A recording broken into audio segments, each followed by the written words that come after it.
Мурунку сабагыбызда биз акыркы тамгасы үнсүз менен бүткөн сөздөрдү жөндөгөнбүз. Мисалы, телефон. Эми ушул сөздү жөндөмөлөр боюнча жөндөп көрсөк. Именительный падеж. Что? Телефон. Родительный падеж. Нет чего? Телефона. Дательный падеж. Даю чему? Телефону. Винительный падеж. Вижу что? Телефон. Творительный падеж. Творю чем? Телефоном. Предложный падеж. Думаю о чем? О телефоне. Байкасаңыздар, мен ар бир суроонун жанына сөз коштум. Бул сөз жардамчылар. Сиздерге зататочторду туура жөндөгөнгө жардам берет. Если вы заметили, перед каждым вопросом в каждом падеже я добавила слова. Это слова-помощники. Они помогут вам правильно и быстро изменять слова по падежам. Бул сабакта акыркы тамгасы а жана я менен бүткөн сөздөрдү жөндөмөкчүбүз. Сегодня мы поговорим о словах с окончаниями а или я, то есть о словах женского рода. А жана я менен бүткөн сөздөр акыркы тамгасы үнсүз болгон сөздөрдүн жөндөмөлүшүнөн кичине болсо да айырмаланат. Например, мама. Именительный падеж. Кто? Мама. Родительный падеж. Нет кого? Мамы. Дательный падеж. Даю кому? Маме. Винительный падеж. Вижу кого? Маму. Творительный падеж. Доволен кем? Мамой. Предложный падеж. Думаю о ком?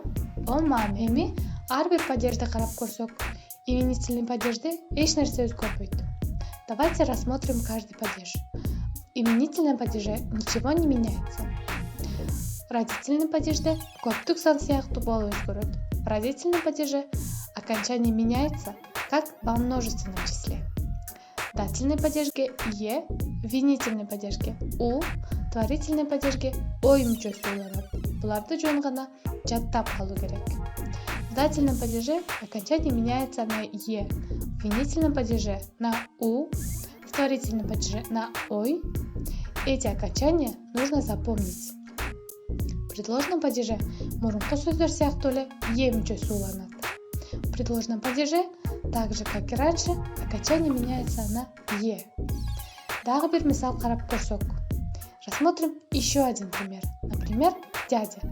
Дядя – слово мужского рода, но при этом имеет окончание я. Именительный падеж. Кто? Дядя. Родительный падеж. Нет кого? Дяди. Дательный падеж. Даю кому? Дяде. Винительный падеж. Вижу кого? Дядю. Творительный падеж. Доволен кем? Дядей. Предложный падеж.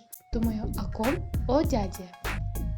Демек, а жана я менен бүткөн сөздөр жөндөгөндө бири-биринен кичине гана айырмаланат. Я менен бүткөн сөздөрдө ичке үндүүлөр колдонулса, ал эми а менен бүткөн сөздөрдө жоон үндүүлөр колдонулат. Дагы бир мисал карап көрөйүк. Мисалы, анкета. Именительный падеж. Что? Анкета. Родительный падеж. Нет чего? Анкеты. Дательный падеж. Даю чему? Анкете. Винительный падеж. Вижу что? Анкету. Творительный падеж. Творю чем? Анкета. Предложный падеж. Думаю о чем? Об анкете. Эми сиздерге тапшырма. Төмөнкү сөздөрдү жөндөп, жоопторун комментарийге калтырыңыз. Эгерде кимдин жообу туура болсо, биз ага жүрөкчө, эгер туура эмес болсо, дизлайк басабыз. Ошентип жоопторуңуздардын туура же туура эмес экенин билип аласыз.